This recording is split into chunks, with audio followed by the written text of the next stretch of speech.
l'État a mis beaucoup d'argent sur la table. Il y a eu une vraie prise de conscience de la valeur des universités et donc il y a de l'argent qui est mis. Alors évidemment, on est toujours loin des 3% de PIB qu'il faudra avoir, etc. Mais il y a eu de l'argent qui a été mis sur l'innovation et qui a été mis de manière très intelligente. C'est-à-dire qu'en gros, en fait, quand tu es chercheur, tu es un compétiteur. Pour arriver chercheur à l'ENS, au CNRS, pour remporter le concours, en fait, tu t'es pas levé un matin, tu t'es dit bon, en fait, je sais pas quoi faire, bah, tiens, je vais faire chercheur à l'ENS, au CNRS, parce qu'en fait, je sais pas faire grand-chose. Non, en fait, t'as été un compétiteur, t'as été un dur. Viennent d'où les entrepreneurs en résidence? Très variable. Et quand je sens qu'ils vont partir, je prends mon coup de fil, je les appelle. Mon téléphone, je les Donc appelle. c'est toi, en fait, toi, t'es le chasseur de tête de CEO en résidence. Paye rien, on te donne de l'argent même, on va mettre de l'argent public pour accompagner ta création de ta boîte. Ok, là, il y a un truc, je pense que je vais y aller, là, j'ai tout gagné. Tu crées ta boîte, quand on regarde ce qui est en train de se passer dans le monde, il faut qu'on y aille là-dessus, sur la construction de l'ordinateur quantique. Dans 5 ans, dans 5-6 ans, voilà, ça payera, mais c'est super parce que ça veut dire qu'on assure l'avenir. Bonjour Cédric. Bonjour Florence. Merci d'être venu sur ce podcast consacré à la Deep Tech. Je sais que c'est un sujet important pour toi et j'étais hyper contente que tu acceptes de venir parce que aujourd'hui, je dirais, le monde français comprend assez mal finalement le rôle et l'impact qu'ont aujourd'hui les universités comme PSL dans l'innovation et notamment dans les innovations de rupture. Il y a beaucoup de choses qui sont faites. Et moi, ce que j'avais envie d'aborder avec toi aujourd'hui, c'est vraiment ce que c'est aujourd'hui une université comme PSL en France. Quel rôle vous avez? Quelle est la part de recherche? Qui sont vos chercheurs? Et comment, finalement, vous êtes allé vous rapprocher de ce monde de l'entrepreneuriat? Parce que ce n'est pas forcément naturel de se dire que l'université crée des entrepreneurs. On se disait plus que c'était les écoles de commerce qui le faisaient.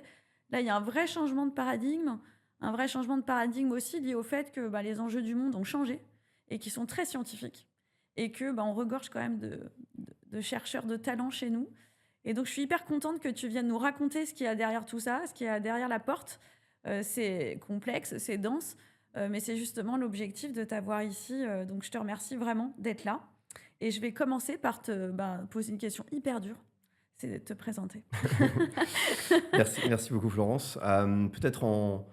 Pour revenir un petit peu sur mon parcours, j'ai un parcours, on va dire, universitaire classique avec un doctorat en sciences de gestion. Je suis un gestionnaire, donc je m'intéresse aux sciences du management. Je reviendrai parce que je m'intéresse évidemment sur les questions d'innovation, d'écosystème et d'émergence des nouveaux métiers. Donc on va rester dans notre thématique de l'entrepreneuriat, on va y revenir. Mais la particularité, c'est qu'au lieu de faire mon postdoc aux États-Unis, ce que je devais faire, je suis parti faire mon postdoc en Chine. Donc dans les années 2000, ce qui était un peu une surprise, fin des années 2000, où j'avais un parcours tracé, modèle classique, on va aux États-Unis, j'étais déjà allé, etc. Et puis donc je suis parti 2 ans. Pourquoi? Parce qu'il y avait l'émergence de ce pays scientifique et technologique, vraiment une émergence assez forte. C'était à l'époque en plus du début du classement de Shanghai, je pourrais y revenir un petit peu. Et en fait, je suis pas reparti tout de suite, je suis resté 9 ans. Où à la fin, j'ai dirigé une école d'ingénieurs dans une grande université, donc université chinoise, absolument, université de Shanghai Jiaotong, pour s'intéresser aux questions de sciences, de technologie et d'écosystèmes. Et ça m'a amené sur la compréhension, donc j'allais régulièrement également aux États-Unis, mais sur la compréhension des grands pôles et des grands enjeux, qu'il y avait 2 grands pôles d'écosystèmes qui étaient dans le monde, qui étaient une partie de cette Asie émergente et puis une partie des États-Unis qui était déjà assez stabilisée, quelques pôles d'écosystèmes en Europe, mais pour le faire assez simple, tu as une trentaine de villes dans le monde dans lesquelles tu as des écosystèmes d'innovation et d'entrepreneuriat. Je reviendrai sur la distinction entre entrepreneuriat et innovation, mais tu n'en as qu'une trentaine. Ça veut dire quoi? Ça veut dire que demain, tu es la personne la plus brillante du monde, tu as la meilleure idée, tu as le meilleur projet. Tu as 30 villes où aller. Malheureusement, si tu la montes à certains endroits extrêmement remote, tu n'as aucune chance de la faire financer, tu n'as aucune chance de faire développer ton projet.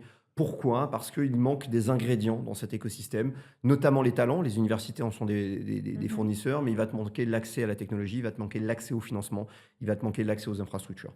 Et si je fais cette liste, elle est assez simple, San Francisco, Los Angeles, Boston, New York, Singapour, Shanghai, Pékin, Hangzhou, Berlin, Paris, Londres, Tel Aviv, Zurich, Genève.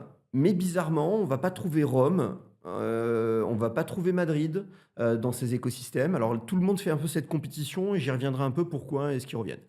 Et 2015, j'ai l'occasion de revenir en tant que directeur adjoint de l'école des mines pour participer à un projet de Mmh. création d'une université qui s'appelle PSL. Pourquoi? Parce que le directeur de l'époque devait faire un choix de savoir est-ce qu'on allait dans un regroupement. Il y avait cette histoire de regroupement d'universités, j'y reviendrai. Et on a fait le choix de rentrer dans l'université PSL. Et ça m'a amené en 2018, 2017-2018 à prendre les fonctions de vice-président en charge du développement et de l'innovation de l'université PSL, donc il y a déjà un peu plus de 5 ans. Et c'est une aventure absolument incroyable, je t'en dirai quelques mots, parce que, et là j'y reviendrai sur ta question en introduction, en fait c'est la mission et le rôle des universités qui a évolué. Il n'a pas changé. Les universités, elles sont connues parce qu'elles forment les jeunes. Évidemment, tous les parents veulent que ces enfants aillent dans la meilleure université, entre guillemets, dans le monde, en sachant qu'en France, on a des grandes écoles et on a des universités, j'y reviendrai. Et bien finalement, elles forment, mais ce qui est le moins connu, même si toi tu le sais un peu plus, c'est que derrière, il y a de la recherche intensive de très haut niveau, de la recherche Humboldtienne, j'y reviendrai, avec une production d'innovation de rupture. Et là, des nouvelles missions apparaissent. Mmh. Des nouvelles missions, notamment le tech transfert, notamment les missions vers la société, l'impact sociétal. Et on parle souvent de troisième, quatrième mission sur l'impact sociétal. Et ça s'est encore accéléré. Et ça, c'est une vraie accélération sur les dernières années. Pourquoi? Parce que la société demande des comptes. Les enfants demandent des comptes. Papa, tu travailles sur le climat, mais ça veut dire quoi? Maman, tu travailles sur la réduction des inégalités, mais concrètement, ça veut dire quoi? Tu as fait un papier, mais c'est quoi l'impact? Et donc, il y a aussi un changement de génération sociétale où avant, les chercheurs produisaient entre eux, travaillaient dans des communautés. Et aujourd'hui, ils s'exposent, ils sortent, ils créent des boîtes. Et donc, il y a une transformation. Et c'est ce modèle-là que je vais t'expliquer, que j'accompagne et que je mets en place. Et je rebondis, hein, parce que je rebondis un peu en live, mais les chercheurs qui se manifestent comme étant des chercheurs, les chercheurs de demain, tu sens que c'est des profils aussi qui ont changé de motivation pour faire de la recherche par rapport à il y a Non, je 20 pense ans ou pas. Je 30 pense que ans? la recherche est toujours sur un modèle assez proche d'une direction qu'on prend. Alors, il y a des choses qui ont évolué dans les méthodes de financement, dans l'accès au crédit, tiens, mais dans la tête des chercheurs, je dirais quand même qu'il y a quelque chose qui est de dire on va avancer sur notre sujet. Et à un moment, on peut tomber sur une découverte. Cette découverte-là, elle est pas forcément prévue. En fait, c'est souvent d'ailleurs une découverte a posteriori. C'est pas une découverte à l'instant T. On découvre pas quelque chose en disant tiens, en fait c'est beaucoup plus tard que On l'application va découvre qu'on a venir, qu'on découvert. découvre quelque chose et que le lien va être fait. Avec d'ailleurs parfois des chercheurs qui sont pas nommés au bon niveau, d'autres qui sont pas. On le revoit surtout aujourd'hui. On manquait de femmes aujourd'hui dans la science. En réalité, elles étaient présentes, mais parfois c'était pas forcément à elles qu'ont été attribuées les découvertes. Et Mmh. donc ces découvertes, elles sont réécrites au sens de l'histoire. Mais cette recherche-là, elle n'est pas dirigée. C'est ça le point le plus important qu'il faut garder en tête, c'est-à-dire qu'il y a une recherche, et c'est pour ça d'ailleurs que les chercheurs se battent sur cette liberté académique, Mmh. qui est assez importante. Pourquoi? Parce que diriger la science et la recherche, à un certain endroit, elle peut avoir un intérêt lorsqu'on essaye de faire un avion ou lorsqu'on essaie d'envoyer une fusée dans l'espace, mais lorsqu'on fait de la recherche fondamentale, ça n'a pas vraiment de sens, en fait. Bah, Et on voit c'est bien ce qui se passe aux US voilà. Et en c'est ce pour moment. ça qu'il y a cette mobilisation aussi forte, parce que fondamentalement, il y aurait le risque de perdre cette capacité à faire des découvertes, à faire des vraies découvertes qui amèneront à des vraies ruptures scientifiques. Voilà. Et ça, c'est vraiment important parce que ce n'est pas le fruit de quelque chose qui est dirigé. Tu as une ampoule, tu as une bougie. Pendant 250 ans, les hommes vont améliorer la bougie, ils vont améliorer la cire, ils vont travailler sur la mèche, ils vont travailler sur la durabilité. Et d'un coup, tu as un gars qui s'aperçoit qu'en faisant passer un courant électrique au travers d'un morceau de métal, eh bien, tu as quelque chose qui chauffe et tu crées une ampoule. Et donc, tu fais de la lumière. Et donc, on va améliorer l'ampoule, on va améliorer ça. On a fait une optimisation pendant des années.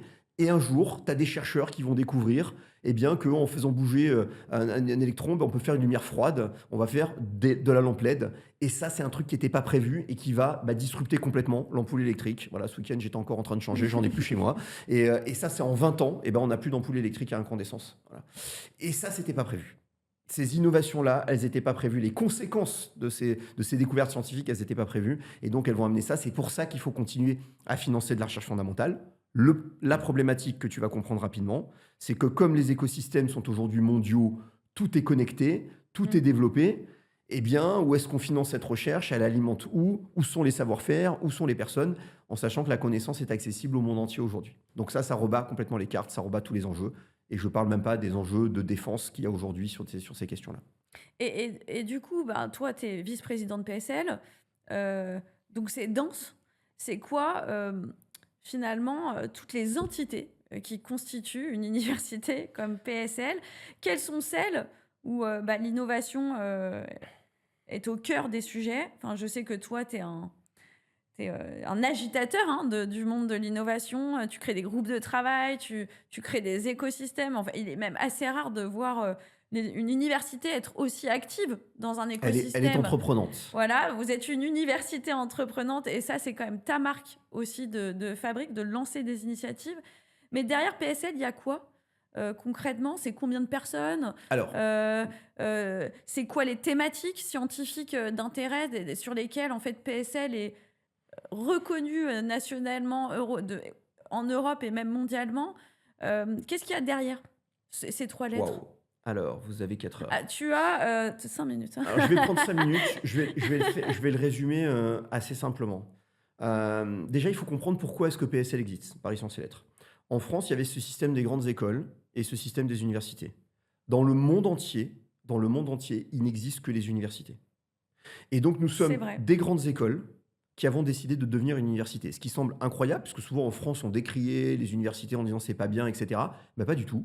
Nous, on a dit nous sommes des grandes écoles, nous voulons devenir une Une université. université. Pourquoi? Parce que c'est le modèle mondial de production de la connaissance.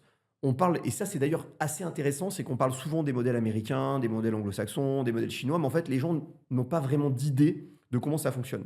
En fait, quand on va à Oxford, quand on va à Cambridge, quand on va au MIT, quand on va à Harvard, par exemple, si on prend l'université la plus prestigieuse, déjà, le modèle est un modèle d'une université qui a cette liberté académique, mais qui est gérée par un fonds d'investissement. Donc, déjà, c'est beaucoup d'argent, mais qui permet de financer, malgré tout, les universités, et ça on l'oublie, américaines, sont essentiellement financées par de l'argent public.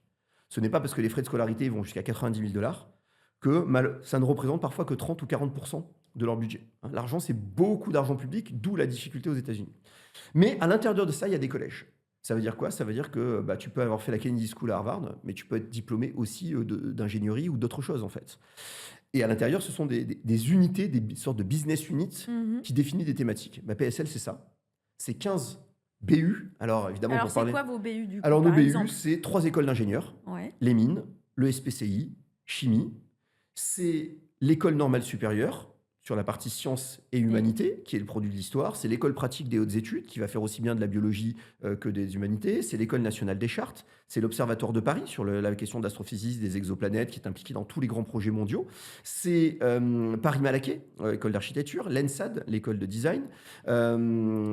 C'est également Paris-Dauphine, qui est un établissement qui fait du management et des sciences de la décision, et 2 établissements associés. Alors on dit souvent associés parce qu'en fait, ils n'ont simplement pas d'étudiants, que sont le Collège de France et l'Institut Curie. Mais l'ADN principal, c'est de faire de la recherche. Tous ces établissements, même les écoles d'art, sont impliqués dans une démarche, alors De c'est évidemment pas de la recherche. création, mais de recherche. C'est d'ailleurs pour ça que certains établissements ne seront vraiment jamais dans PSL, parce que eh bien, s'il n'y a pas de recherche, s'il n'y a pas cette vision-là, il n'y a pas cette logique. Ça, c'est le premier élément. Le deuxième élément assez fort, c'est évidemment un aspect géographique, hein, c'est qu'on est localisé, mais celui qui est le plus important, c'est qu'on est art sciences et lettres. C'est-à-dire qu'on est convaincu, c'est ce qui a convaincu l'école des mines quand j'y étais, de rentrer dans PSL, c'est que la valeur ajoutée allait être aux interfaces. Et que donc les projets que PSL développe, et c'est pour ça que j'ai le boulot le plus chouette au monde, quelque C'est part, vrai que tu as un chouette c'est travail. que du coup, il est aux interfaces. Pourquoi? Parce que quand on crée, quand on lance un nouveau projet, donc tu as suivi le lancement du think tank que j'avais lancé avec Jean-Baptiste Rudel sur les technologies du climat, c'est pas que de la techno, c'est aussi des aspects socio-économiques, c'est aussi des aspects économiques. Quand on a lancé le projet Red Team avec le ministère des Armées, eh bien l'idée c'était de se projeter avec des créatifs, mais surtout aussi des scientifiques. Et donc c'est cette capacité à De mélanger les mondes. mélanger les mondes. Et on est à un moment où les gens ont envie. C'est-à-dire que contrairement à ce qu'on pense, c'est pas du tout des gens qui se regardent en chien de faïence, c'est juste que c'est des communautés, c'est des façons de travailler différentes, mais les gens ont envie. Voilà. Après, sur quelques ordres de grandeur, c'est 2300 étudiants, c'est 2300 chercheurs. 2300, c'est énorme. C'est C'est vraiment énorme. une force de frappe en termes de recherche très très forte. Et Donc en sciences et en sciences humaines et et en, sociales. et en humanité, on a des archivistes paléographes à l'école des Chartes qui vont travailler sur de la numismatie, sur des questions d'archives historiques, mais avec beaucoup d'IA aujourd'hui, parce que ça permet de reconnaître des textes anciens, d'aider avec de l'IA. Donc là, il y a des vrais intérêts de travailler aux interfaces. Donc une école qui était pour le coup un peu imaginée poussiéreuse, en se disant: «Tiens, des spécialistes», en fait, c'est quelque chose d'extrêmement moderne. C'est effectivement ancien quand on regarde, mais la directrice a fait un travail extrêmement de modernité de cet établissement où on travaille sur l'IA, on travaille sur les sciences des données. D'ailleurs, il y a un master des humanités numériques, APSL, là-dessus. Et donc, c'est une promesse pour les étudiants de circulation. Mmh. T'imagines, t'es étudiant à l'école des mines, peut faire une mineure en art dramatique. C'est Incroyable. quand même assez génial. Donc ça, c'est une Ça se promesse. rapproche des modèles anglo-saxons, en fait, hein, quand Exactement, même. mais c'est pas un objectif d'être. Mmh. On est un modèle idiosyncratique dans le sens où on est un modèle unique et les gens viennent nous voir parce qu'on est un modèle unique. Et la conséquence de ça, et j'insiste sur la conséquence, c'est que dans le monde, tu as 20 000 établissements d'enseignement supérieur. Il y en a 20 000 dans le monde. Tu en as 2 000 qui se battent pour être dans la recherche.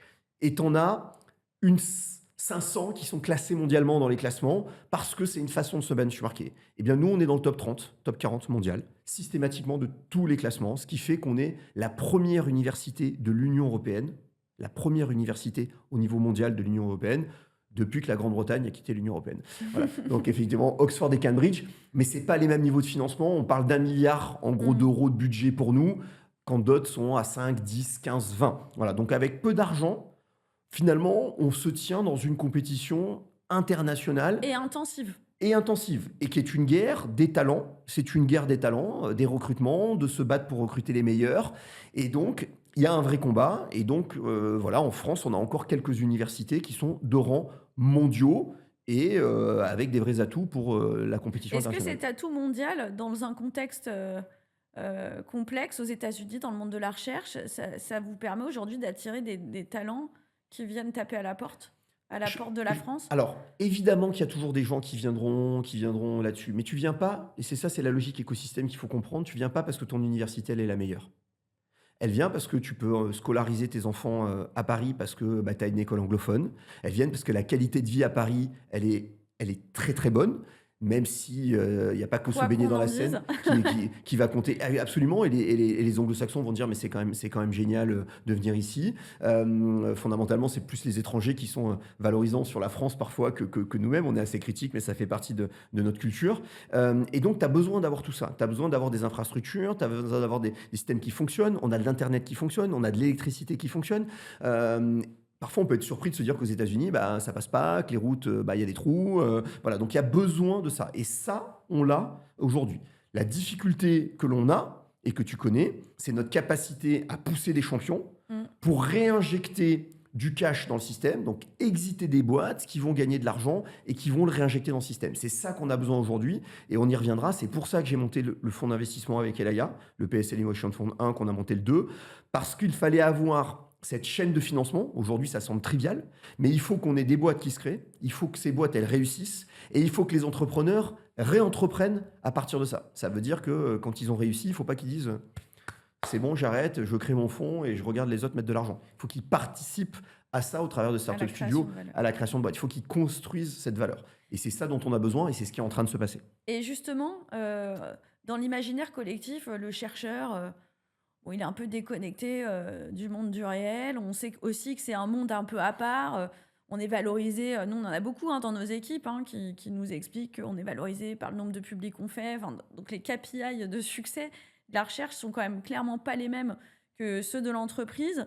Donc dans cet imaginaire collectif où les chercheurs sont quand même un peu perçus comme déconnectés du monde économique et du marché, qu'est-ce que vous avez fait, enfin je le sais, mais je te pose la question de manière ouverte, pour justement travailler sur la formation des chercheurs en France, pour que soit ils s'interrogent ou ils se rapprochent du monde économique sur des enjeux de transfert technologique, hein, de valorisation finalement de leur savoir-faire et de leur recherche, mais aussi du coup sur des compétences entrepreneuriales qui sont finalement quand même assez différentes. Tout à l'heure, je discutais avec Jean-Philippe que tu as croisé, euh, où il te dit bah, un CEO qui a un asset business, par exemple, c'est clé, quoi. Et donc, qu'est-ce que vous avez mis en place en tant qu'université euh, pour justement accompagner ces chercheurs dès le début, ceux qui le souhaitent, hein, tout le monde n'a pas une vocation entrepreneuriale, à aller vers l'entrepreneuriat. Et qu'est-ce que vous avez inventé, parce que ça, c'est vrai que c'était ton côté innovateur à toi, comme nouveau parcours euh, pour justement accélérer cette transition-là et cette création de valeur, cette création d'entreprise. Alors 2 choses. Je pense que, le premier, les chercheurs sont pas déconnectés du monde socio-économique, pas du tout. Mais il y a 2 difficultés. J'ai posé la Non, question, non, provoque c'est volontairement. intéressant. Il y a 2 grandes différences. La première, c'est la notion du temps, c'est-à-dire que le rapport au temps n'est pas le même. On parle d'une carrière scientifique, on parle de temps de production de la science qui n'est pas le temps du business.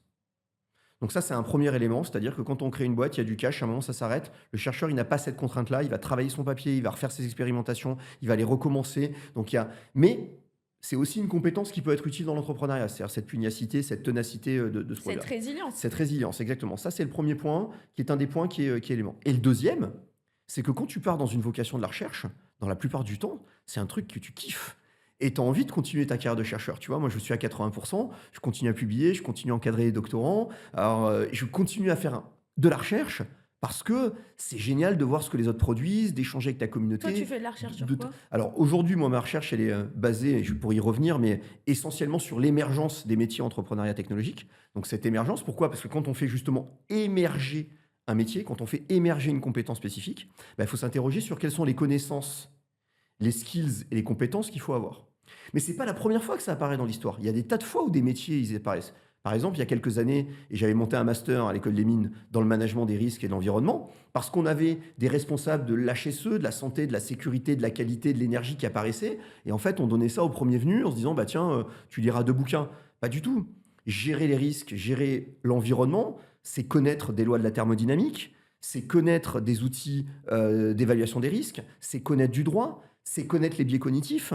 Et donc, les émergences de ces métiers-là, ce qui est aujourd'hui un entrepreneur scientifique, il faut qu'il soit quoi? Il faut qu'il soit un bon en termes de management de projet, il faut qu'il soit un bon manager d'hommes, il faut qu'il soit capable de lever de l'argent, il ou elle. Il faut qu'elle soit capable de convaincre des investisseurs, il faut qu'elle soit capable de gérer un cash flow, il faut être capable Qu'elle soit capable de vendre. capable de vendre, capable de gérer les interfaces avec la recherche là-dessus. Et donc, bah, évidemment, c'est ce qu'on a fait. On a recréé un master là-dessus en 2018 qui s'appelait à l'époque Second Life Deep Tech Entrepreneur. Pourquoi? Parce que non seulement il y a, comme je te le disais, l'intérêt des chercheurs de rester chercheurs, et donc du coup, peut-être pas de tout quitter pour aller créer une boîte, mais aussi de continuer à avoir des doctorants, continuer à produire de la science. Et moi, je veux que les chercheurs, ils continuent à produire de la science. S'ils partent tous demain, je suis plus de chercheur.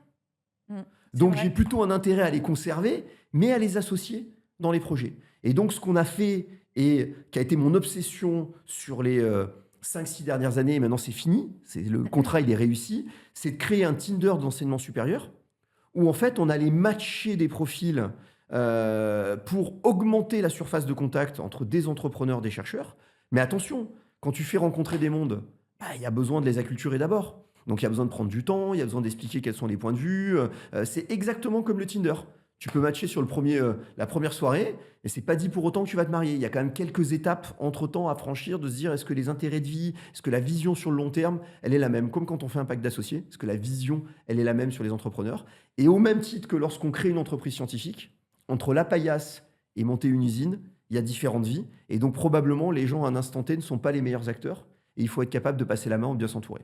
Et donc c'est ça la secret sauce de PSL, que je te délivre en direct, c'est que comme on avait cette vision de la secret sauce, eh bien on est allé chercher des couples, on est allé chercher, donc il y a une boîte probablement que tu connais bien qui est Sublime Énergie, Oui, j'allais t'en parler. voilà, qui est une entreprise qui a levé de l'argent, et au départ c'est 2 jeunes entrepreneurs de 55 et de 49 qui viennent suivre le programme, qui vont matcher avec des chercheurs de l'école des mines. Et il venait d'où? L'un il venait d'Orano et l'autre il venait de chez Valorec. D'accord, donc il venait de l'industrie. Et de l'industrie, Voilà. ils n'ont pas dormi Ils ont pendant des passé nuits en se disant leur carrière dans l'industrie. voilà, on va faire on va quitter notre boulot, on va quitter pour monter une boîte. Voilà, ils n'en ont pas dormi pendant plusieurs nuits. Il faudrait que tu les invites pour qu'ils te racontent ça, pour venir se dire on va essayer de monter des boîtes. Et voilà. Et donc toutes les formules sont possibles. C'est ça qu'il faut avoir en tête, c'est-à-dire qu'il n'y a pas un modèle unique. Aujourd'hui, par exemple, tu me poses la question, on a énormément investi sur les jeunes. On a énormément investi sur les jeunes docteurs, sur les jeunes étudiants, etc. Je vais me reconcentrer encore dans mes prochaines années sur les quadras, sur les quinquas. Ah, Pour... merci, ça me fait plaisir parce qu'on se sentait un peu oublié, tu mais, vois. mais parce qu'aujourd'hui, tu as 45 ans, et les auditeurs qui l'écouteront, tu as 45 ans, 50 ans, tu as réussi ta vie professionnelle, tu peux avoir des gamins qui commencent à être un peu grands, et tu te dis, je suis en forme, je peux encore faire plein de trucs pendant 20 ans, d'ailleurs avec l'allongement de la retraite, peut-être même un peu plus. Est-ce que je ne montrerai pas un projet entrepreneurial? Et c'était toujours la vocation que j'ai dit. Au lieu de reprendre une institution en franchise pour faire de la restauration fast-food, bah, venez chez nous, parce que moi j'ai les meilleurs technos au monde et j'ai des technos qui envoient du bois à 200%. Voilà. Maintenant, ça ne veut pas dire que ces technos, elles auront un marché, ça ne veut pas dire qu'elles auront une profondeur de marché, ça ne veut pas dire que ça marchera, mais en tout cas, je peux te dire qu'il n'y a pas besoin de faire du deal sur les technos chez nous, parce que quand un chercheur il fait quelque chose à PSL, il n'y a pas besoin de faire du deal. Je ne fais aucune due deal, je ne devrais pas le dire, c'est une deuxième secret sauce, sur mes technos, parce qu'en fait, les technos, elles sont bonnes. Elles ne marcheront peut-être pas en termes de profondeur de marché, mais la techno, elle est robuste. Donc ça, il n'y a pas de doute. Maintenant, est-ce qu'il y a une profondeur de marché? Ça, c'est tout un problème. Parce qu'il y a des gens qui sont prêts à payer pour ça, c'est toute une autre Est-ce histoire. que tu appelles ton Tinder, j'imagine que c'est le master que tu as créé, C'est ou une, c'est ça c'est juste une une des briques. composante? Le master entrepreneur deep tech, aujourd'hui porté à l'école des mines, cette année, on a 48 jeunes et moins jeunes que l'on a. On a des doctorants. Alors, Très belle promo, hein, d'ailleurs. ouais, on fait beaucoup d'efforts pour qu'on n'ait pas que des jeunes. Mais en gros, aujourd'hui, on a trois publics. Aujourd'hui, on adresse trois publics. Et pareil, en profondeur de marché, il y a un public qu'on n'avait pas adressé. On a un public qui était notre public de départ, qui était de dire, venez créer des boîtes. Et donc, on a des gens qui sont des docteurs, des post-docs. Donc, tu fais une année après ta thèse. Tu as remporté tous les prix. Tu es une jeune femme brillante, tu as remporté tous les prix parce que tu es brillante, parce que tu es vraiment quelqu'un de brillant. Tu as tout remporté. On te dit, il faut créer ta boîte. Mais toi, tu as été formé à faire de la recherche. Tu sais pas par où commencer. Bah, tu viens faire le master chez nous une semaine par mois, 3 semaines, tu continues à bosser sur ton projet. Et fondamentalement, tu vas peut-être trouver un associé. Peut-être pas, ça va marcher, ça va pas matcher. Et si tu trouves l'associé dans le programme, bah, tu vas pouvoir lancer ta boîte. Donc ça, première cible, c'est ce qu'on essaye de créer de ces associés. Chaque année, c'est 2, 3, 4 projets. C'est pas beaucoup. Mais Mais c'est déjà pas c'est mal, déjà quand énorme. même, Hein. hein. C'est déjà énorme. Parce que moi, j'y enseigne quelques jours par an. Exactement. Donc, je vois qu'il y en a qui arrivent sans projet et d'autres qui arrivent avec un projet vraiment issu du labo. Déjà, ils s'apportent beaucoup, hein, dans les promos. Ils se challengent pas mal. Ils apprennent beaucoup, on le voit, parce que tu les exposes à la vraie vie. Enfin, moi, c'est ce que j'ai trouvé intéressant, hein. Vos intervenants, c'est pas des profs Il y a les deux. conventionnels. Il y a les deux. C'est aussi des gens Il y a comme moi qui absolument. Il viennent y a du 50% terrain. de gens qui viennent du monde du business. Enfin, vous faites bien les choses, quoi. Et effectivement, il y a des entrepreneurs en devenir. Il y en a même un qui m'a dit la semaine dernière que c'était juste génial parce qu'il avait complètement revu sa manière de raconter Oui, son projet. Et ça, je trouve que c'est un peu une secret sauce aussi oui, intéressante, voilà, ce mix absolument. de personnes issues de plein de formations Alors, ils différentes et sont de tout âge. moitié business. On maintient sur la promo moitié business, moitié école d'ingé. Là, généralement, ils ont fait ça. Donc, voilà. Et on a une petite partie qui sont des gens qui ont la quarantaine, la cinquantaine, qui viennent avec un projet structuré, qui vont pivoter, qui vont rencontrer d'autres personnes. D'autres n'ont pas de projet structuré. Donc là, on y apporte une attention particulière pour que ça essaye d'émerger. Parce que ce qui nous manque, et je le redis toujours, c'est pas les technos, c'est pas l'argent. C'est pas l'argent, ce qui manque, c'est les femmes et les hommes pour porter les projets. Voilà. Parce que c'est dur, parce que c'est long, parce qu'il faut du matching. Là, on a eu, Parce que c'est du risque. parce que c'est du risque. Et là, on a eu 2 drames en cours de route où ça était super bien matché, ça le fait pas. Et ben tant mieux, vaut mieux que ça arrive dans les 6 premiers mois, que si ça se fait pas avec les chercheurs parce que ça permet de repivoter, que d'arriver 3 ans plus tard, quand on a investi 3 ans de sa vie sur un projet et que ça le fait pas. Ça permet de dérisquer les projets plus vite, de se mettre d'accord sur les packs d'associés beaucoup plus vite. Et donc, il y a un effet d'accélération. Donc ça, c'est une population. La deuxième population sur lesquelles on a beaucoup investi, c'est les chief of staff, les bras droits CEO. Ça, j'adore. Pourquoi? Parce que toutes ces boîtes, il y a 6 ans, quand on a lancé le master, il n'y avait pas de boîte. Aujourd'hui, tu prends sur le truc de BPI France, tu regardes, tu as 2600 startups deep tech. Tu en as en gros 300, 400 par an qui vont lever 2 millions. Et quand tu lèves tes 2 millions, une fois que tu as vu, tu as été vice, quelle est la première chose que tu veux faire? C'est embaucher quelqu'un pour t'aider à finir tes dossiers de sub, pour recruter les alternants, pour tout faire. Pour t'aider surtout, gérer ton business plan, gérer tes emmerdes. Et donc, c'est un MBA pour eux pendant 2, 3 ans. Donc, tous ceux qui vont faire ces fonctions de chief of staff, qui vont être les bras droits Qui CEO, sont des nouveaux métiers, hein. Enfin, exact, c'est un nouveau métier. émergence de nouveaux métiers. C'est à ça qu'on les forme, c'est-à-dire, et c'est pour ça que les boîtes, ils les adorent chez nous, parce qu'ils sont polyvalents. Et t'es chief of staff, donc c'est un MBA. Ouais. C'est quoi les profils? Alors, ben, C'est des jeunes, enfin, en gros, chez nous, c'est tout âge. c'est des jeunes sortis d'école de commerce, sortis d'école d'ingénieur, qui font le master chez nous. Et en gros, ils vont les prendre en alternance et derrière, ils les gardent 2 ans en CDI. 2 ans, 3 ans, ce que j'espère, c'est soit ils en ont marre, ils spin-off et ils vont monter une boîte ailleurs, soit ils vont accompagner la croissance de la boîte, elle va grossir, ils cash-outeront, et dans 5 ans, dans 10 ans, c'est eux qui remonteront des boîtes. Ce qu'on a formé là, c'est la génération des entrepreneurs de demain qui vont créer ces boîtes, et c'est de ça dont on a besoin. Voilà. Et dernier point, qui est le plus gros du bataillon, et c'est ce qu'on ne s'attendait pas, c'est dans l'écosystème, eh bien, les startup studios, les incubateurs, les accélérateurs, les fonds d'investissement, les corporate ventures, les départements innovation des grands groupes qui veulent interagir avec les startups. Et donc, on est en train de placer tous ces jeunes-là dans ces organisations. Et donc, dans 5 ans, on va en recueillir les fruits. C'est-à-dire que là, moi, je recueille les fruits de mon travail d'il y a 5, 6 ans, donc avec les émergences de boîtes, avec les grosses levées de fonds. Mais là, dans 10 ans, on va tout casser, à condition qu'on arrive à avoir suffisamment de chaînes de financement sur les grosses levées de fonds derrière. Sur les tickets à 2 millions, 3 millions, pas de problème. Sur les tickets à 10, 20, 30, 40, Ce qui est 50. l'enjeu. C'est l'enjeu aujourd'hui, et donc il va falloir. Mais comme il y a les talents, ben, quand il y a les talents, l'argent va venir parce qu'on vient là où il y a les talents. Et on parle beaucoup des PUI Oui, qui prennent de plus en plus de place. C'est des structures qui permettent de prématurer en fait ces projets issus des labos vers le transfert technologique, que ce soit sous forme de start-up ou de transmission technologique vers des industriels. Est-ce que tu peux nous expliquer ce que c'est vraiment un PUI? ouais, C'est quoi les enjeux aujourd'hui? Parce qu'il y a une concentration de financement qui arrive ouais. euh, chez eux, mais il y a aussi les SAT dans cet Oui. écosystème. Comment ça marche entre les deux? Je vais aller un peu plus loin dans la question, mais on est quand même sous contrainte budgétaire aussi, selon les récentes annonces. Voilà, c'est quoi l'enjeu des PUI aujourd'hui? Comment ils se structurent? On voit que c'est assez différent selon les territoires, mais en tout cas à PSL, qu'est-ce qui se passe? Est-ce que c'est une brique complémentaire à tout ce que tu fais? Et quels sont les types de projets en fait qui émergent de ces structures-là?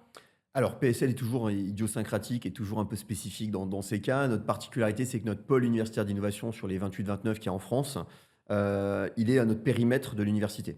Donc, en fait, c'est moi plus Agoranov, mais en fait, on travaillait déjà avec Agoranov, c'est nous plus Agoranov. Donc, en fait, on est déjà dans notre écosystème et vous en faites partie, c'est-à-dire l'objectif, c'est d'avoir. L'État a mis beaucoup d'argent sur la table. Je pense qu'il Oui, faut, oui, il faut, beaucoup, beaucoup, beaucoup il faut le d'argent. dire. Et ce qui est chouette quand même, c'est qu'il y a eu une vraie prise de conscience de la valeur des universités. Et donc, il y a de l'argent qui est mis. Alors évidemment, on est toujours loin des 3% de PIB qu'il faudra avoir, etc. Mais il y a eu de l'argent qui a été mis sur l'innovation et qui a été mis de manière très intelligente C'est vrai. à la vision des universités de s'organiser en université chef de file.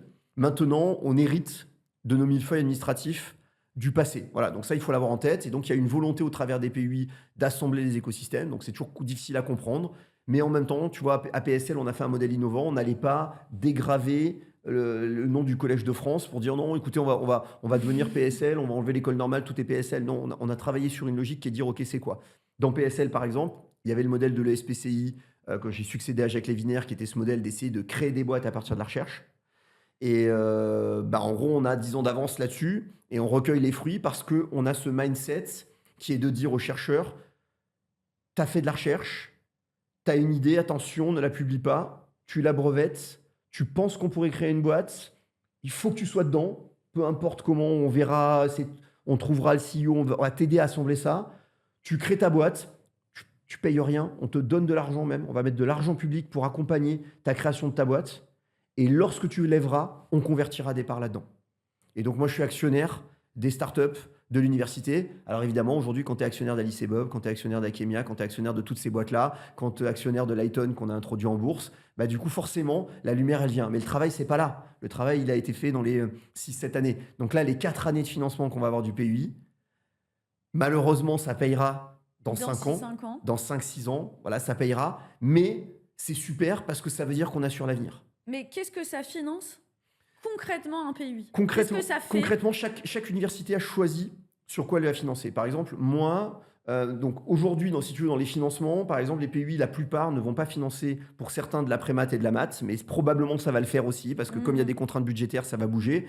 Il y a un truc qui fonctionne extrêmement bien. Donc moi, ma SAT, c'est nous-mêmes. Donc vous n'avez pas de SAT si on est notre propre SAT. Vous êtes propre SAT. Voilà, c'est notre fondation qui porte notre propriété intellectuelle, donc on est notre propre SAT. Donc en fait, l'avantage, c'est qu'on a un actionnaire unique qui est notre université, donc on discute avec nos membres dont on a l'habitude, et on fait en gros une dizaine, une douzaine, on fait une quinzaine de prématuration, donc des tickets de 100 000 pour monter les TRL, et 2-3 projets à 300-400 000 par an pour monter sur les TRL. Et ça finance quoi? Ça finance des travaux de recherche, ou ça finance aussi toute la partie marché, études Études de marché, ça finance ce qu'on veut. pour monter cette maturité. Ce qui est nécessaire, quoi. Ce qui est nécessaire pour atteindre cette maturité. Et parfois, c'est effectivement des études de profondeur de marché, ce qui est le cas dans une des startups du Quantique, par exemple. On a financé ça, très peu d'argent, et ça a permis de se dire, OK, on y va. Et ça a permis de se dire, ben voilà, c'est le cas d'Alice et Bob, ça a permis de se dire, OK, on y va, on lance la boîte. Avec quelques dizaines de milliers d'euros de financement, se dire, OK, en fait, quand on regarde ce qui est en train de se passer dans le monde, il faut qu'on y aille là-dessus, la construction de l'ordinateur quantique. Et donc, fondamentalement, parce que la difficulté, c'est laquelle? La difficulté, c'est qu'un fonds d'investissement, c'est de l'argent privé. Derrière, c'est des limited partners, c'est de l'argent privé. Et donc, ils veulent financer des choses dans lesquelles le niveau de maturité il est suffisamment élevé. Et donc, on a besoin de cet argent public à ce niveau-là Ah bah bien sûr. pour monter en TRL et donc pour atteindre ça. Et C'est donc ça, risqué. voilà exactement ce qu'on fait. Après, derrière, aujourd'hui, ce qui est génial avec le PUI, c'est on va pouvoir faire des choses qu'on ne pouvait pas faire avant. On va pouvoir financer beaucoup plus sur de la sensibilisation et de la détection. On va rentrer au niveau de la finesse. On a mis des entrepreneurs en résidence. Avant, on n'avait pas de capacité de financer ça en bricolé, de briquet de broc. Ils viennent d'où les entrepreneurs en résidence? Très variable. Vous Moi, les j'aime trouvez bien. comment? Vous Moi, avez une boîte de recrutement moi, en interne qui va les moi, chercher?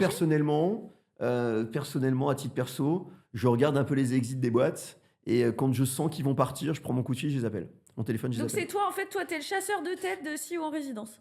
Par exemple, Ok. voilà, il y en a un là qui se reconnaîtra, qui est en train de sortir d'une très très très grosse levée de fonds, etc. Et donc il nous accompagne sur les projets et il est là. Et s'il peut tomber dans un des projets avec les étudiants, et ça fait partie du contrat Ça moral, t'arrangerait. et il accompagne les projets aussi là-dessus, et s'il se dit, OK, là il y a un truc, je pense que je vais y aller, là j'ai tout gagné. S'il jump dans le projet, voilà, il est payé une misère là-dessus. Et s'il peut jumper dans un projet de l'université, ce serait vraiment fantastique parce qu'il a déjà l'expérience d'une création de boîte sur 5-10 ans, des centaines de millions d'euros levés. Bah forcément, quand les gens t'arrivent et que tu as levé des centaines de millions, t'es pas regardé pareil quand tu as 35 ans que Ah si bah tu ça, c'est sûr. n'as jamais rien levé. Voilà. Donc ça, il y a ce track record. Donc l'objectif, c'est ça. Mais aujourd'hui, on va communiquer. Avant, on ne pouvait pas parler de nos chercheurs, on pouvait pas faire. On fait beaucoup de choses nouveaux. On a un certain nombre d'actions. On est en train de créer un guichet commun pour les entreprises parce qu'on a aussi la question de la recherche partenariale. C'est pas un guichet unique, c'est un guichet commun pour qu'il y ait de plus en plus d'entreprises qui peuvent venir, qu'on puisse répondre aux entreprises parce que les entreprises, elles ont besoin. Tu parles des entreprises des industriels CAC privés, 40, CAC 40. européens, Il y a un ETI. vrai sujet d'accès à la recherche Exactement. et aussi de euh, la mise en œuvre dans les usages de travaux de recherche issus des universités. Ça, c'est un vrai sujet même dans les stratégies d'innovation et d'open innovation de ces groupes. Certains sont quand même en avance, mais d'autres n'ont même pas conscience du potentiel Exactement. qu'elles peuvent avoir. On a un point spécifique, par exemple, sur nos plateformes et nos Fab Labs. On a plein de plateformes qui sont pas forcément ouvertes à d'autres et donc d'essayer de les connecter et de les mettre en réseau. On a des actions évidemment sur la formation, sur la sensibilisation. Donc on a plein d'actions. On a mis un coup d'accélérateur énorme. Voilà. La difficulté, c'est est-ce que dans 4 ans, il y aura encore ces financements? Mais la vision, en tout cas PSL, dans notre université, elle est de s'intermédier et d'avoir des retours. Donc on a de l'argent qui revient de nos licences. On vend des parts de nos sociétés. On vend des parts de nos À sociétés. qui? Quand elles sont introduites en bourse, on peut revendre des parts en bourse. Quand elles sont rachetées, on peut revendre des parts. Quand il y a des levées de fonds, on peut se positionner pour revendre. On a un comité d'investissement, on peut décider de revendre quelques parts. On reste toujours, mais on en revend une partie pour réinjecter de l'argent dans notre modèle, pour montrer à l'État qu'on est vraiment bon. Et pour le coup, on est vraiment bon. Et donc oui, cette année, on a eu plusieurs millions d'euros qui sont revenus dans nos caisses grâce à nos actions d'investissement. On a l'argent de la formation et on réinjecte là-dessus pour continuer et accélérer. Voilà. La limite que l'on a, Mhm. la limite que l'on a, c'est celle de la recherche et qui est une vraie limite et qu'on ne pourra pas. C'est en gros, pour faire une idée entre le début des recherches, le premier brevet et la start-up, il faut compter 7-8 ans. Parce Ouais, que mais ça... tu bénéficies des années précédentes. Exactement. Et c'est Donc pour c'est ça un qu'il faut, cycle. c'est pour ça qu'il faut continuer à financer la recherche fondamentale, parce que sinon il n'y a pas d'innovation de rupture. Par contre, ce qu'on a changé, c'est qu'avant, les chercheurs, ils étaient laissés un petit peu libres. Aujourd'hui, on accompagne cette démarche. Et donc, on est allé assez loin, puisque tu le sais, j'ai monté 2 fonds d'investissement avec Elaya, notamment le PS On va en Innovation parler. Fund en 2018, qui ont investi dans une vingtaine de boîtes, 25 boîtes sur le premier fonds. Et sur le deuxième, on va aller à 30-35. Et donc, c'est un point, on pourra y revenir, hein, mais l'intérêt, c'est qu'elles investissent dans des startups de l'écosystème, mais c'est pas nous qui disons, t'investis dans celle-là. Oui, vous êtes un portefeuille On de projets, de exactement, sourcing. on est à la fois une licence de marque et puis on est aussi investisseur à titre de limited partner dans le fonds. Et j'ai une question, accompagner ces projets, dans la recherche de CEO en résidence, heu d'études de marché, de prématuration, d'éducation, de formation, est-ce que ça a demandé quand même de trouver des nouvelles compétences, Oui. dans l'université? Parce en fait, c'est pas forcément, je veux dire l'université, ça reste de la fonction publique, donc on sait aussi que c'est pas les mêmes salaires que dans le monde du privé. Heu, on parle quand même d'écosystèmes de fonds d'investissement où on n'est pas sur les mêmes, donc il y a une vraie logique de mission quand même, hein, dans cet engagement-là, enfin en tout cas de mon point de vue. Est-ce que, bah, tu as dû en fait trouver des nouvelles compétences dans tes équipes pour structurer tout ça, Mmh. et avoir cet ADN entrepreneurial que toi tu as, mais vu que nul n'est clonable, enfin en tout cas pas encore, Pas encore, heu, ça viendra peut-être comment bientôt. tu as fait en fait pour réadapter, tes équipes, les compétences, aller chercher des profils, ben, qui ont cette petite étincelle assez nécessaire pour embarquer aussi, les autres Alors, là-dedans? déjà les universités en général, vraiment toutes, se sont ultra professionnalisées sur ces métiers-là. C'est-à-dire qu'il y a vraiment eu un niveau de Ça c'est vrai, compétence. hein, ça se voit. Alors aussi, notamment parce que dans le tech transfert, il y a un vrai spécificité du côté de l'API, et cetera. Mmh. Et puis, il y a des compétences qui ont évolué. C'est-à-dire qu'on travaille avec des cabines d'avocats, on ne fait pas tout nous-mêmes, sur les rédactions de brevets, on travaille avec des spécialistes de l'API, et donc on est aussi allé chercher des compétences dans le privé. Donc tu pointes une difficulté qui est que, ben, attirer des jeunes, c'est assez facile. Parce qu'en fait, bah, on a les meilleures missions au monde, tu vois. Tu vois, en général, c'est pas un problème. Donc, les gens veulent venir à l'université. Les difficultés qu'on a, c'est la pérennisation des gens. Mais j'ai envie de dire, la pérennisation, c'est pas vraiment important. C'est plutôt les niveaux de salaire où c'est un petit peu plus difficile.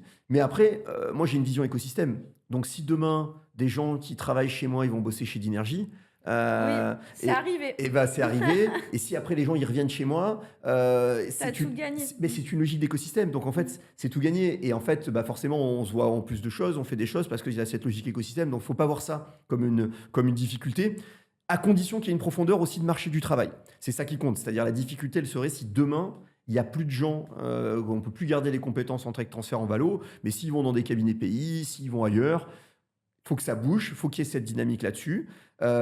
Par contre, effectivement, pour nous, l'enjeu, elle a été de professionnaliser, de conserver quand même un minimum de compétences pour pas repartir à zéro à chaque fois. Mais sans là, les gens, ils restent quand même assez longtemps à l'université quand même. Ils restent quand même, c'est pas 3 ans, c'est plutôt 5, 6, 7 ans. Ah, il y a quand même un écosystème, voilà, on a un enfin il y a une stimulation intellectuelle qui est quand même très, exactement. très forte. On a un écosystème riche, tu vois, et autant hier j'étais sur un sujet de biologie, que le lendemain je suis passé sur des nouveaux matériaux, le jour d'après je fais du quantique, je vais switcher avec de l'IA cet après-midi. On a cette agilité sur les projets et avec des difficultés spécifiques, des compétences spécifiques, des problématiques spécifiques.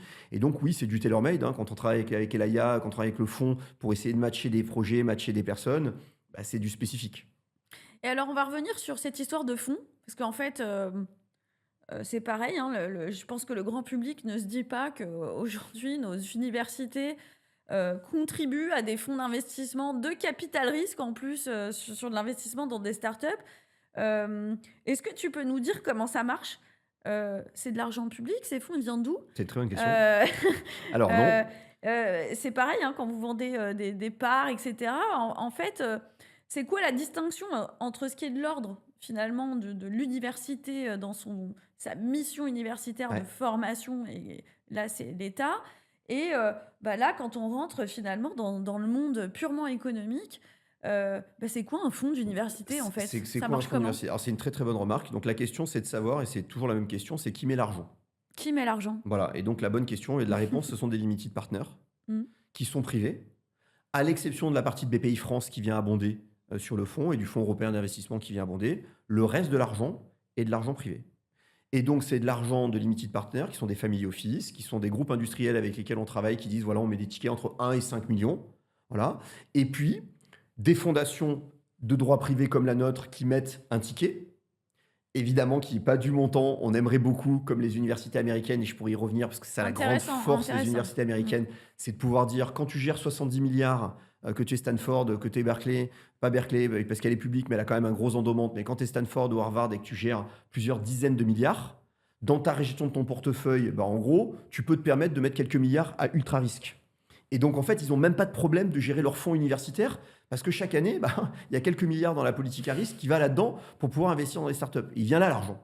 Il vient de là l'argent. Il vient des universités.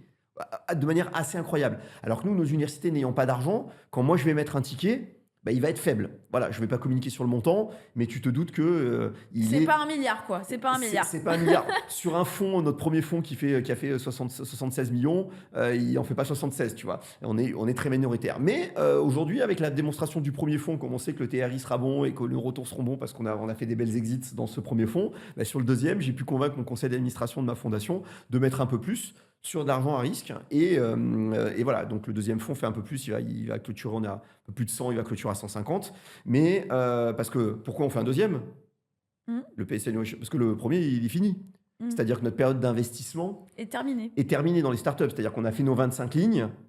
Après, on pourra remettre, donc on fait des tickets à 2 millions, on peut monter jusqu'à 8 millions, 7-8 millions sur une boîte, Donc le deuxième fonds, il sert à Ah ben, à financer- remettre, à Non. refinancer ou à financer des nouvelles. à financer des nouveaux projets. Parce qu'en fait, sur mon premier, je peux plus financer de nouveaux projets. Et le refinancement, tu le fais comment alors? Justement avec le premier fonds. Ok. Le premier fonds, c'est-à-dire qu'on a la capacité de pouvoir refinancer des projets sur lesquels on avance pour éviter en France, il n'y a pas de clause d'antidilution. Et donc, pour pouvoir continuer à investir dans les startups qui nous semblent les plus prometteuses, ou si elles ne sont pas sorties avant, si elles n'ont pas été rachetées, etc. Et donc, on a créé ce fonds avec Xavier Lazarus et Anne-Sophie Carès. Et Xavier avait cette expérience de la recherche, c'est-à-dire c'est un bon buddy, quoi. On se Vous challenge, comprenez, on ouais. voit les choses, on se comprend, on n'est pas d'accord sur tout, mais il a la vision universitaire et moi j'ai la vision business. Et donc en fait, on sait où sont les points et on va pas se mentir, on a bien séparé les choses, c'est-à-dire que on ne participe pas au comité d'investissement. Et tant mieux, Mhm. parce que le risque, c'est quoi? C'est Le- votre biais. Bah, c'est votre... Le biais, c'est que l'université vient de me voir en me disant, attends, quand même, Cédric, regarde ce projet-là, là. Quand même, tu sais qu'on n'a pas de thunes. On pourrait quand même acheter avec l'argent un petit microscope, toi, transmission. Allez, un petit million, là, tu pourrais le mettre là, sur les 10 millions qu'on lève. Voilà. Et donc, ça, il faut pas. Il faut que tout l'argent aille sur le business. Tout l'argent aille sur la start-up. Et donc, du coup, on n'est pas biaisé. Et donc, du coup, on pousse les projets. Mais Et c'est si- pas toi qui décides. Et s'ils me disent c'est pas bon, bah, je suis pas lié avec eux et là-dessus. Et donc, on ouvre tous les autres fonds d'investissement peuvent investir. Et d'ailleurs, voilà, notre premier investisseur en quantité, si on fait la regarde, c'est plutôt Crédit Mutuel Impact. Pourquoi? Parce que la thèse d'investissement n'est pas la même. Et l'AIA va être plutôt sur des choses technologiques avec un retour sur des temps plus courts. Quand je vais faire du CAPEX très intensif sur de la climate tech, c'est 10-15 ans, ça ne peut pas rentrer dans la thèse. Ah Donc bah non. du coup, c'est exclu et c'est normal. Et du coup, c'est des montants beaucoup plus gros parce qu'on a besoin de faire des trucs sur de la climate tech. Et donc, c'est pas les mêmes acteurs que je vais voir. Et donc, on travaille C'est complémentaire. exactement. C'est complémentaire. Et on y revient. On est dans une logique d'écosystème. J'ai des partenaires privilégiés avec qui je travaille.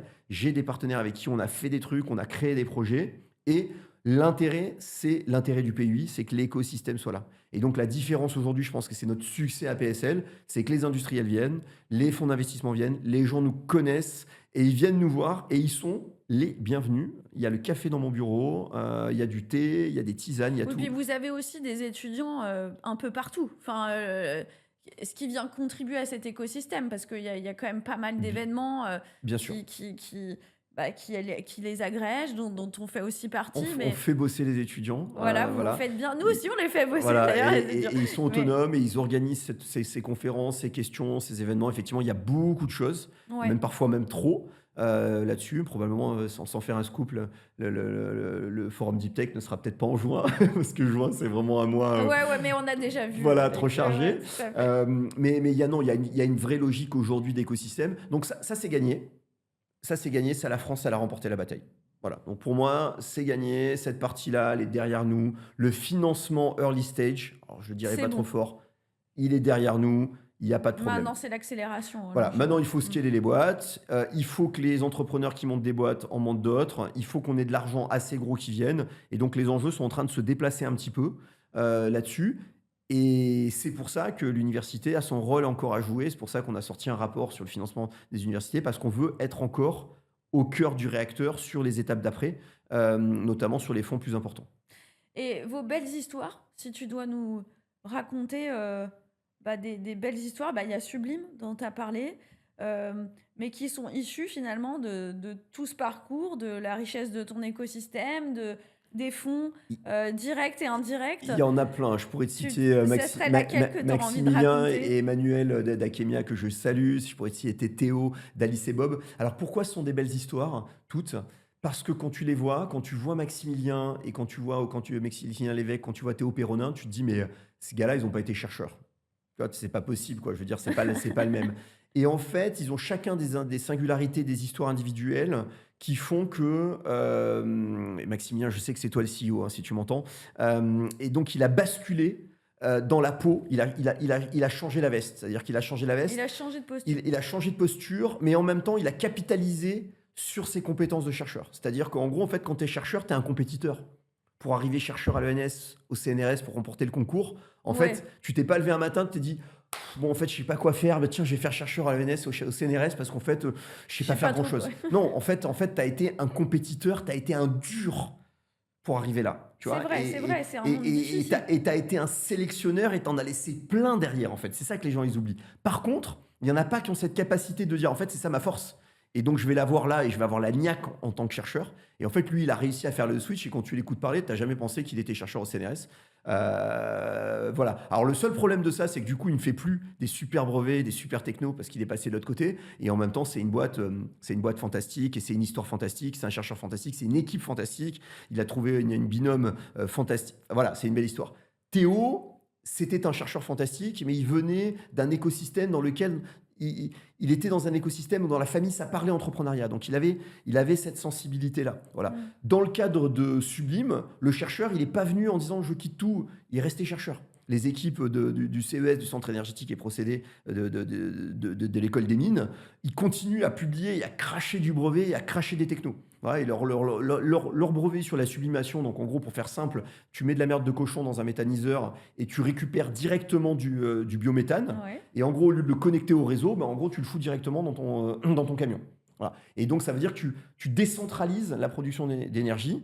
Et donc là, bah, avec l'argent, bah, ils font un gros démonstrateur. Bon, ça marche, mais tu as toujours des questions de passage à l'échelle. Donc là, ça marche. Le labo, c'est fait. Le premier démonstrateur, c'est fait, qu'on a financé sur 1 million. Là, la levée de fonds de 15 millions, bah, c'est pour financer le gros. Là, ils viennent de remporter le IC. Et après, bah, ils espèrent s'aimer et en mettre EIC, partout. pour ceux qui ne savent pas, c'est des dispositifs de financement européens. Ultra Ultra compétitif, c'est quelques compétitifs. pourcentages, Voilà, exactement. c'est Mm. à l'unité, et ils ont remporté ça. Et Bruno, il rafle tout, il remporte tout avec l'équipe des chercheurs, mais tu vois, c'est un modèle différent. Là, c'est lui en tant qu'étudiant, jeune étudiant à 50 et quelques années, pas donner son âge, hein, mais qui a monté cette boîte-là, qui porte le projet avec son équipe derrière, et il est inséré dans l'écosystème. Voilà, donc c'est là-dessus. Mais j'ai des tas de boîtes dont je pourrais te parler pendant des heures. Il y en a plein. Là, je t'ai parlé uniquement des deep tech qui ont des brevets, qui sont issus des labos et tu vois où il y a du hard derrière. Mais on a aussi l'entrepreneuriat étudiant avec Pépite.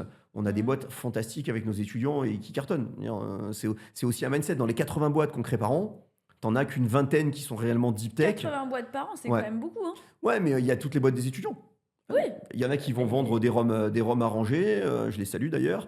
Il y en a qui vont qui vont ça, brasser. c'est aussi utile, hein. Voilà, Ça, exactement.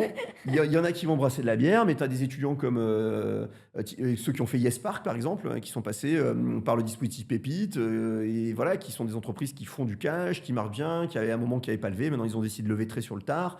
Tu as vraiment tout type d'entrepreneurs. Donc on a aussi bien cet élément d'entrepreneuriat auprès des étudiants qu'auprès des chercheurs. Voilà, on a les deux dispositifs, et Pépite, c'est 2018, c'est la voie publique d'Axel Lemaire, que je salue d'ailleurs, et qui a permis aux étudiants de faire ce double diplôme de cursus, à la fois étudiant à l'université, dans leur majeur, et à la fois une sorte de mineur qui est d'acte d'entreprendre. Ça, c'est complètement gagné. Le monde entier vient nous voir pour dire, mais attendez, comment vous avez construit alors qu'il y a 20, il y a 15 ans, souviens-toi, tout le mais monde oui, je sais, je voulait aller sais. dans les grands groupes. J'en discutais avec le directeur des études de l'école des mines, que je salue aussi, Mathieu Mazière, et il me disait qu'on n'a pas deux étudiants qui sont dans la même organisation en sortie, quoi, sur tous les ingénieurs, sur les 250 Ah oui, qu'on a par an. je pense qu'aujourd'hui, les parcours sont plus riches, en fait, sont plus Exactement. riches et beaucoup plus diversifiés. On sent qu'il y a une volonté de prise de risque, ou en tout cas on est quand même moins qu'à notre génération dans des codes sociaux très très marqués, avec une génération qui est quand même beaucoup plus encline à tester, en fait, hein, Exactement. à tester des expériences, prendre une expertise à gauche, à droite. Alors, ça a ses avantages et ses inconvénients quand on est les employeurs, C'est ça. mais Mais ça va payer. ouais. C'est-à-dire que ça va payer sur la construction, tu vois, sur la partie entrepreneuriale. Enfin, tu vois les pubs à la télé, tu as des pubs pour Kanto, tu as des pubs sur le métro, parce qu'en fait, les entrepreneurs, les gens, ils testent, ils se mettent en auto-entrepreneur, ils essayent. Il y a évidemment du fail, tu vois, mais il y a une propension à aller là-dessus. Enfin, tu vois, nous, le nombre de dossiers, alors je vais pas communiquer sur les chiffres, mais c'est plusieurs centaines de dossiers sur l'entrepreneuriat technologique.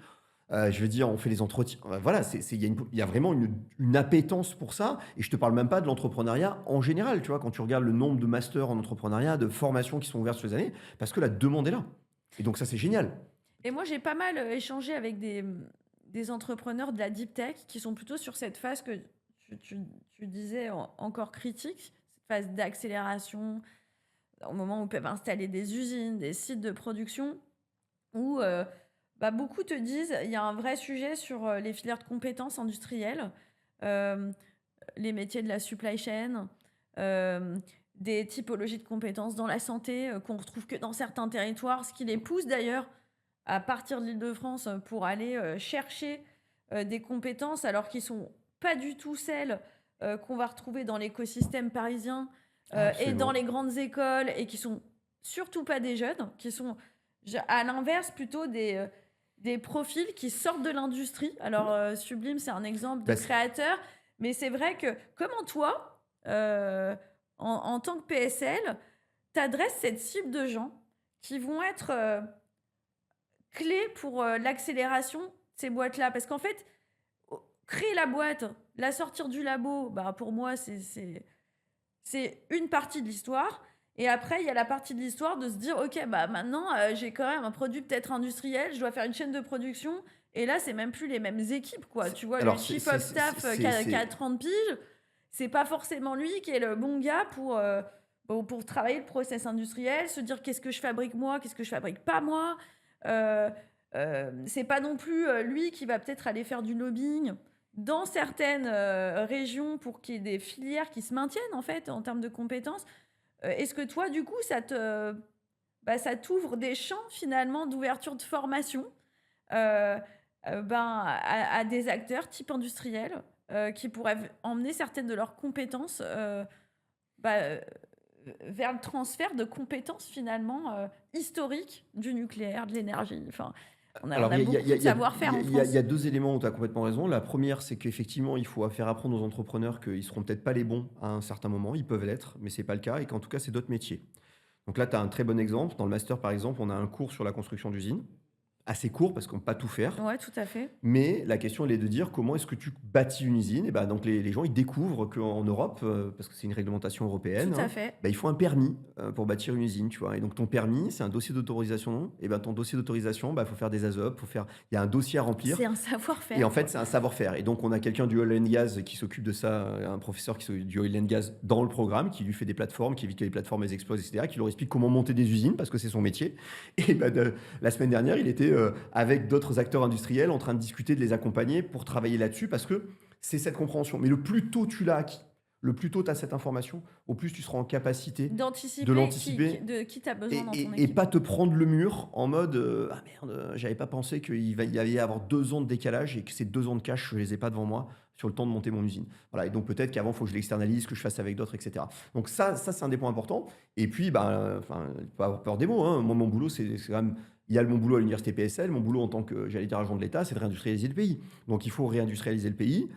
Réindustrialiser le pays, tu le sais, il n'y a pas 50 façons, hein. Soit on est sur des trucs cutting edge et donc on revient sur les technologies les plus avancées parce qu'en fait on va pas se remettre à refaire du manufacturing. Soit il y a des besoins locaux qui permettent de maintenir une échelle et donc on peut revenir sur des choses moins technologiques. Mais en tout cas, sur l'aspect technologique, il faut qu'on soit sur le cutting edge et il faut qu'on le fasse ici. Voilà. Donc on n'a pas le choix. Donc il faut réindustrialiser le pays. Et donc il y a des savoir-faire, ouais, et on est en train un peu de les perdre. Il y a des endroits c'est compliqué. Alors c'est toujours un peu de discussion. En discussion qu'on a avec Nicolas Dufour, tu le sais, 9-10% de réindustrialisation du pays. Bon, ce qui compte, c'est de conserver une capacité d'avoir encore des usines spécifiques sur quelques sujets et de produire des choses en Mais France. du coup, ça t'engage en tant qu'université à rouvrir des filières de compétences ou en tout cas des filières de formation. Oui. Alors, Par exemple, est-ce que tu peux te dire, demain, dans cette mission de réindustrialisation, il faudrait que PSL soit la meilleure formation sur la supply chain Alors, industrielle. c'est Enfin, non, je non, dis mais ça au tu hasard, dis mais pas du tout ça au hasard, c'est le choix qu'on a fait sur le quantique et c'est le choix qu'on est en train de faire aussi sur le nucléaire.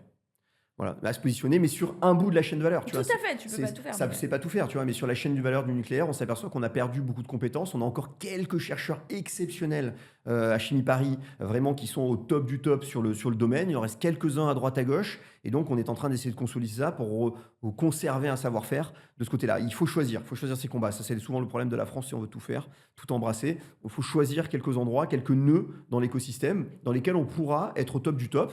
Et bah oui, pourquoi SML est un champion européen et le champion européen s'ils font la machine la plus complexe au monde? Pourquoi est-ce qu'on pourrait pas avoir quelques industries en France qui sont les champions mondiaux hein, voilà, sur ça? Je pense que oui, clairement. Notamment dans l'IA, notamment dans le quantique. Il y a quelques sujets. Dans la santé, il y a quelques sujets. On peut être très largement des leaders mondiaux. Il faut être capable de les faire émerger.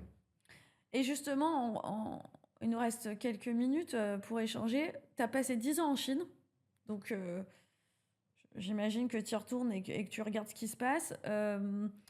On voit de la Chine des usines complètement autonomes, un déploiement en fait des technologies dans l'industrie juste dingue quoi. Enfin, c'est presque le futur quand on regarde ce qui se passe. Comment tu vois les choses pour la France?